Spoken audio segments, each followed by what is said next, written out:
Umabot sa palitan ng mga mensahe, kilig na kilig ako. Kumusta? Kain na? Hello, magandang umaga.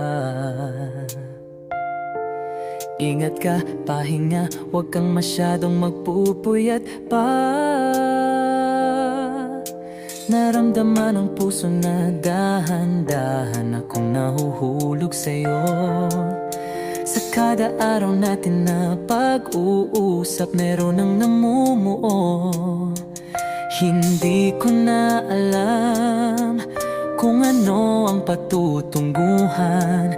Ang hiling ko lang naman na itong naramdaman.